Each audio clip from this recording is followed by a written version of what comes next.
Okay, before we start, I actually heard a study 2 weeks ago, roughly, which was talking about awkwardness, and that actually awkwardness makes us better as teams. Now I'm going to tell you a little joke, which has a bit of a connection to artificial intelligence, and especially teenagers in the group who aren't here, but they might really feel a bit awkward hearing it. Who in the crowd doesn't know that crowd in the background? Lifts shortly the hand. Okay, perfect. We have one person here. So this was actually a pretty successful movie in the 90s, American Pie, and it totally touched the topic of teenagers feeling awkward as well. So here comes the joke. Actually, a colleague of mine told it to me 2 weeks ago in the cafeteria, and he said, you know, artificial intelligence is a little bit like teenage sex. Everybody is talking about it. A few people are doing it, and those who are doing it are constantly wondering, are we doing it right? So we also do it. And we also are sometimes wondering, could we do some things better, or are we doing things right already? So what did we do until now? Roughly 8 months ago, we had a conversation with our CTO who said, like, okay, guys, we really need to somehow get this whole company into a state where our AI is just, basically something we're doing every day without wondering about, should we now do it or should we not do it? And we were wondering, okay, so how do we approach this whole topic? How do we really make sure that we make the whole company ready? And we were sitting there like, okay, should we now proclaim an AI-first maxim? In the crowd, is somebody having an AI-first maxim in your company right now? Kind of. So we said, yeah, okay, kind of, that's right, but we have lived actually a user-first maxim for the last years. We said we do not want to stop this, because this is exactly where we think we're heading in the right way. So let's not do it AI first, but let's say we want to basically, that's again not working, unfortunately. We also don't want to have like a proper strategy saying, okay, that's AI and we're doing that, but we want to really get AI ready. So we said, okay, let's train the whole company, but let's also take all other actions needed in order to make this happen. And the first visible thing of going into this whole process is actually standing right in front of you. That's me. I started in the team as an AI evangelist roughly 4 months ago. And my goal, or my basically mission, is to really make this whole journey of AI readiness a success in Scout. We additionally also did some other structural changes, which I'm going to tell you a little bit later. And what I want to basically give you today is the truth. So what did we do so far in Scout? And also share a few examples with you, what went well, and where did we learn how to do things even better. So let's start at the very beginning. So we said, okay, we want to get AI ready. And what we basically really knew is we have to create a momentum. We have to create a moment where people are like, oh, wow, now I get it. Now I'm getting also into the wave, and I'm basically in this mood of learning more, of getting into it. And additionally, obviously, you also have to define the right next steps after this. But so we actually started, in order to really create this momentum, we said, okay, let's do really a lot of workshops where we train people a little bit, but we also let them basically generate lots of ideas in order to get into the right mood. And I brought a little video with me, and it's not a video in order to basically let my voice stay silent for a minute, but it's rather for giving you first-hand insights of the people who were in the workshops, what they thought, and what were their takeaways. In case it's working. Okay, that's unfortunately not working again. I think we switched to the presentation you're having on the computers, right? Instead of mine? Okay, good. Well, unfortunately, I can't show you the video then. I give you the first-hand takeaways then myself. So we had these workshops running, as I said before, and it was roughly 100 people from the company participating in it. And we were, before we did the workshops, wondering, so how should we do that? Should we say, like, each company segment, which is basically focusing on a certain customer group, shall be there as a whole group? Or shall we just put the people wild in the room from all segments, from all different functions, in order to really make them talk with each other? And we said, okay, then let's do that. Then let's really put a wide group into the room and let them share the ideas and talk about it. And this was the #1 learning. I know that some companies say cross-functional is putting a data scientist, an engineer, and a product manager into the room already. We said we want to go even more extreme and put people from all different functions, from legal to product managers to also sometimes people who are just working in customer care, into the room, plus also make sure that the employees from different target groups are working there. This was #1 learning. It was pretty cool because similar ideas were sometimes developed, but what we are now making sure is that we don't have a not invented here syndrome in the room, which is really good. Takeaway #2 was actually that this creating of a momentum was just the right way to go. What we realized in these workshops was there was really a thirst for knowledge. People were like, okay, cool, now I got to know a little bit, give me more.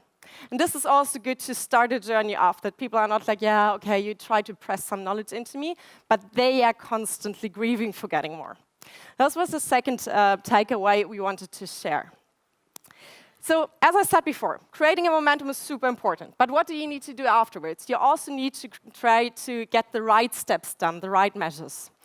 And what we were basically looking onto when we said, okay, what's next, is we looked onto a typical change framework. So we all know this is not really a change in the company, but it's still a transformation process and a cultural change in some way. And you see actually in the background this framework. It's pretty easy. It's basically focusing on 4 parts. It's first structures, which we talked a little bit about before already. So me being here on stage, creating a special role in order to drive this whole process. Second stuff we did was we actually had a centralized data science team as well. And we heard a little bit before about the campfire and having people in the woods, right? And we wanted to change that. So we said, okay, let's get our data scientists right into the campfire or just close to it. So that's what we did as well. So each of our company segments, this is the different little companies in the company, all basically providing products to certain target groups. They have now a data scientist who's taking care that the special needs are basically satisfied. And they get to know more business knowledge, obviously, also with this. So that was #1, structures. We have also processes, obviously. And what we just have in parallel is also a talk from Scout about data landscape. And this is, we're actually celebrating today 2 years of our data landscape manifesto. And that's basically one part of the processes which is important. But I want to focus far more on the third and the fourth Lego piece, let's call it. So motivation, inspiration, and skills. Because we say you can put any process on paper. If people aren't motivated and skilled to do it, it's just paper. And we don't want to create like paper tigers, but we really want to get stuff done, and we really want to get it done in a smooth way. So that's where motivation and skills come into the game, and I brought a few examples on these 2 topics. And looking onto this, it looks a little bit like a little Lego tower consisting of 4 pieces, right? And this is how theory normally works. You're like, okay, what can we do? Okay, we can do it that structured way. To be honest, reality sometimes more looks like this, right? So that's Twister. It's a fairly easy game, actually, because you have this mat of 4 rows in different colors, and you have this little spinner, which basically indicates where you have to put your hand next or your foot next. And this can result in pretty funny positions, right, and postures. And that's a little bit how we feel as well in the process, because we really want to make sure we're putting our employees in the middle. So sometimes we plan to go like this way on our rows of culture, skills, motivation, and processes, and then suddenly realize we need to do something a bit differently. So we want to be really flexible and agile in that. And this basically is also what brought us to the next step after we had our workshops done. So we realized workshops were good, but we got some feedback that we want to integrate immediately. And as I said before, I started roughly 4 months ago in my new role, which was shortly before Christmas. I was like, okay, I have a really cool idea. People are striving for knowledge. Let's do an advent calendar. Somebody in the group who doesn't know the concept of advent calendars? Because I know there are some internationals in there. Fine, so basically in Germany what we do is, especially for children, we have from the 1st till the 24th of December, we have like a basically calendar where the children are allowed to open a door each day. And that's what we wanted to create on all working days as well, to have an advent calendar basically dedicated to AI and machine learning. And what did we do? So we basically tried to create a journey where we gave people little bits and pieces of knowledge so that they basically could take the best knowledge pieces for them away in order to get inspiration, also obviously a little bit skills. In the original presentation, there's a QR code in. Just speak up to me if you want to basically get the link, because we also wrote a post on it in order to share also the journey we created. I'm more than happy to give this to you. So how did that actually feel or work? I'm not sure whether you guys still remember, like from a few years ago, where there was a real hype of memes, like this is how I think what I do, and this is what other people think I do. This is a little bit similar to this, what I want to present to you. So let's be honest, I was like, okay, let's do this AI Advanced Calendar, and I thought, okay, this is going to be totally easy and chilled. We're going to create a really cool story. I'm going to send out an email to our data scientists. One of them is just sitting in the room. I'm going to send an email, just send me the coolest articles or examples from AI and machine learning you have just seen, and we can share this with the company. Woohoo! Coming to the reality a bit later. And then I thought also, I'm sorry. There is nothing working right now. No? Aha, there we go, thank you. So then I thought, okay, next step is after we put this all live, I'm just gonna sit there, look onto the numbers and be like, yeah, cool, it's going into the right direction, yeah. And then my expectation was on the 24th of December, I would just sit relaxed in my office chair and be like, cool. People now learned a lot, are super inspired. We shipped that boat. The reality looked a bit different. I mean, I got a lot of cool articles from our data scientists, which were top-notch and state-of-the-art. With one problem, there were 4 an audience of data scientists. So our audience, which was fairly unexperienced with AI and machine learning, would probably have sat there like, okay, this is really nice what you're telling me about sentiment analysis and all those codes. I can't handle that. So I was like, okay, then I'm sitting down and I try to create a journey which is really building like knowledge pieces on top of each other. Remember the Lego? Like going step by step, and try to create something which the broader audience can very well handle. And I was a bit like that. Because my original math was, okay, I will need roughly 1 hour per post. Easy peasy, 15 hours and done. Actually, to be honest, 15 hours is already half a week, right? And if you have other stuff on your table, this is already quite some stuff to do. But to be honest, you have a bit of a perfectionist standing in front of you, so it was probably more than 4 to 5 hours per post, and you can do the math yourself. Well, anyways, of course, at Christmas, I felt a bit like this, like what typically happens if you're really deep diving into a task and you're a perfectionist. You feel a bit like, oh God, that was a lot of work, but whoo, it's done, cool. But I also felt a bit like that. Because even though the feedback we got was pretty positive from some parts, it wasn't as positive from other parts. Some people were like, really nice that you put so much work into it, but, well, this work really doesn't have an impact right now on me. Why? Well, because it was before Christmas. And we had put a lot of work and efforts into the task, but other people had also put a lot of work and efforts into their task they had to do right before Christmas. So they were just too busy to really follow this neatly thought through journey through the whole Advent. With this in mind, we basically said, okay, we need to look onto this a little bit more carefully. And my typical way of working is actually to really see, okay, what's my focus group I want to focus on? What's the target group I want to solve a problem for? And then go with a process called design thinking. This is a bit my background. So I'm not a data scientist or an analyst by education. I'm coming from the field of innovation and product management. So that was basically what I did. I sat down, I said, okay, what are the actual problems we need to solve? What were problems with what we did?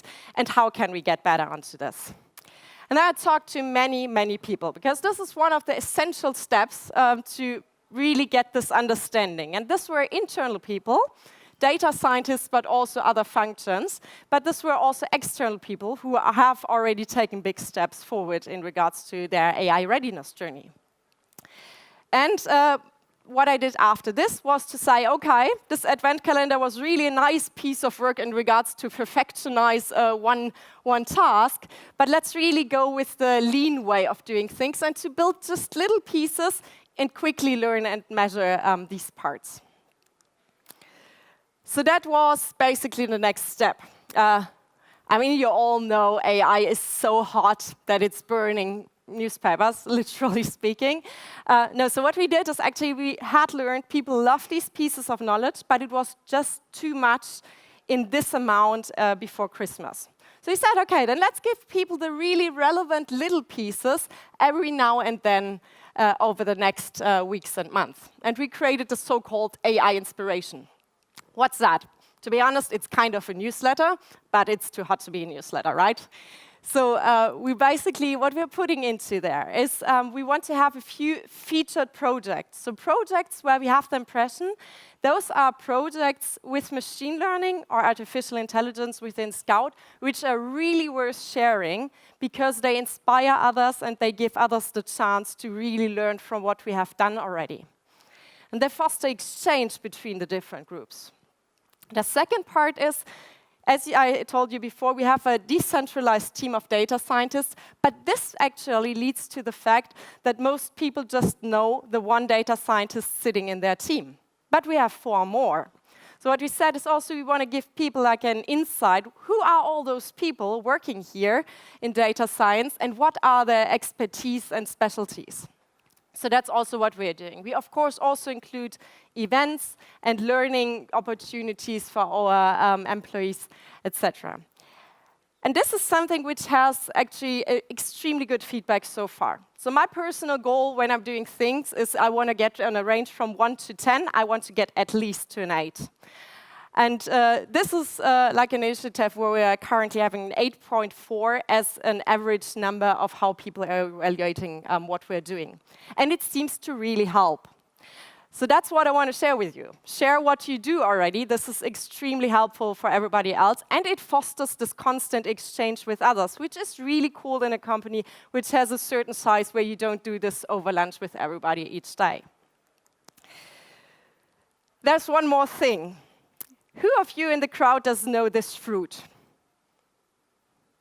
I'm not surprised, because very much to my disappointment, this fruit seems to only grow in New Zealand. It's called feijoa, not Brussels sprouts, some people thought that, and it's super delicious. I love it. And I got to know this fruit actually in the year 2000. In the year 2000, I was doing a student exchange to New Zealand. And my Auckland family was introducing this fruit to me, and I was instantly in love. What else did happen during that time? I kind of felt during that time in New Zealand a little bit like an ambassador every now and then. Why? 2 things. First of all, I was basically living there, and I felt like I'm soaking up all knowledge, all the things I'm seeing like a sponge. I was basically really enriching what I knew each and every day. And that's not only in regards to how do people speak English, which I didn't really know to do before I went there, but also in regards to how are they behaving and how are they basically doing certain things. And since I'm like a hobby cook by passion, let's put it that way, I obviously also looked a lot like how are people doing things in the kitchen? What are they using as ingredients? How are they preparing certain things? So that's the one thing. I learned a lot.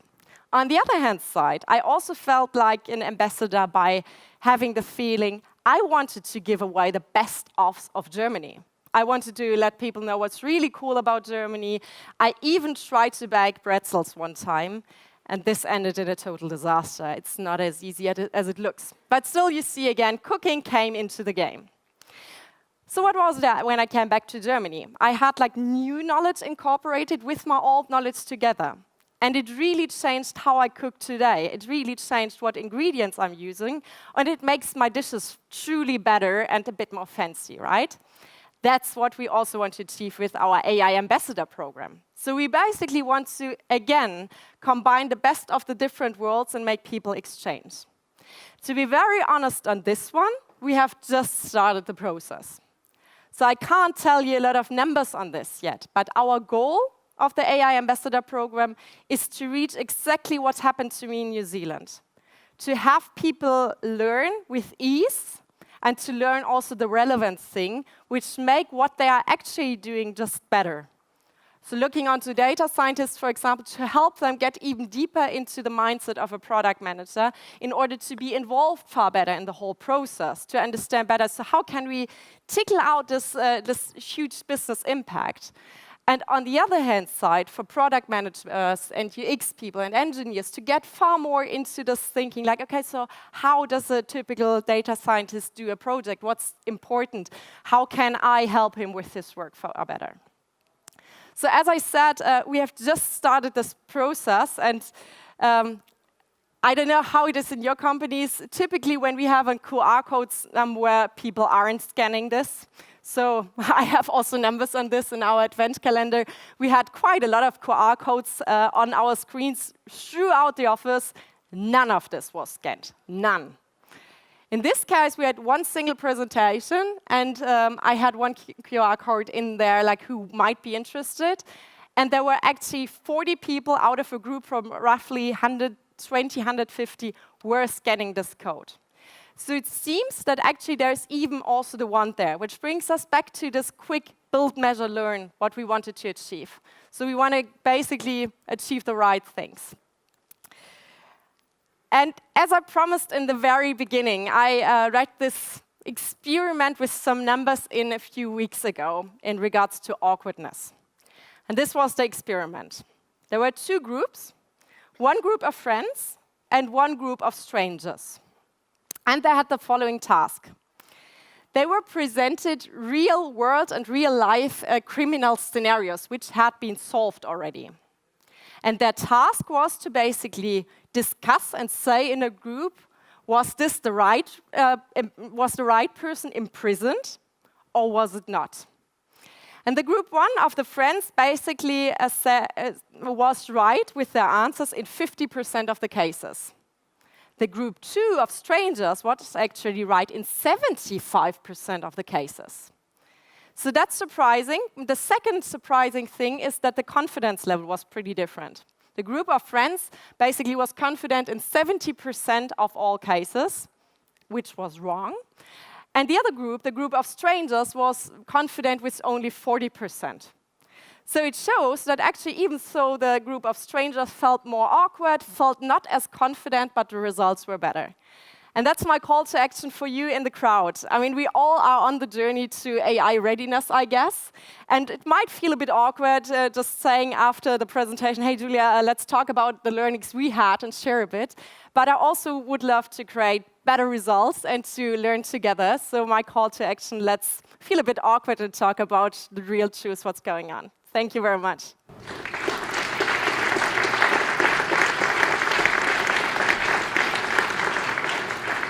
Yeah, thank you very much, Julia. What we now prepared is a short Q&A session. So we have 3 or 4 minutes left. Please, if you have any questions, please ask them. Yeah? Thank you. Hey, great presentation. You mentioned earlier that you were measuring with like an 8.4 how successful the data science belief articles were. Can you maybe explain a little bit how do you exactly do that? Do you just distribute it to all the people and ask them for feedback, or do you have like an evaluation group? I mean, to be honest, probably like some analysts and data scientists in a room would be like, okay, this is not enough data. Of course. I mean, we don't have like feedback from everybody, and since we are measuring a lot within Scout, because we really want to be data driven, we kind of see sometimes a little bit the survey fatigue, I would call it, right? And we only have basically a feedback button at the very end of the newsletter, so you really have to go through all of it. But everybody who gets there, who clicks there, basically can give the feedback, and then we have a little survey behind. And that's it. So of course, I'm also reaching out proactively to people, but then it's more about getting qualitative feedback. So what could we still do better? What would you like additionally? What didn't you like so much? And I don't ask them like on a scale from 0 to 10, even so I could do it. But I'm more than interested in getting the qualitative stuff out of them. Any more questions? What about the business units? Do they have something like an AI budget to do and make something in the advanced analytics area and work with your data scientists also? Well, what they have is actually they have the data scientist within the segment. So that's what's there. There is like the typical training budget we're having. We don't have like a special number of basically now take this amount of time or this amount of money and do some cool AI stuff. But that's again because this wouldn't be according to the maxim where we are going. So we want to have business impact, and that means not just, I mean, it still means training our employees, but it doesn't mean like, okay, let's just do AI for the sake of AI. Okay, great. Yeah. So maybe I have one more question. another question here. Yeah, here. Yeah. So I assume your data scientists are writing the articles, or who's writing? No, it's basically, I try to basically get all the input from different people, but in the end, I'm writing it. But we had, for example, one project now featured, which was then written by a data scientist in residence, indeed. And we had one article about, which was actually done by an analyst, and who also wrote most of the article, but still, of course, yeah, it's throwing it together in one place and trying to get the same language in, etc. Okay, perfect. Thank you. Welcome. Okay, so thank you very much, Julia, for your great presentation.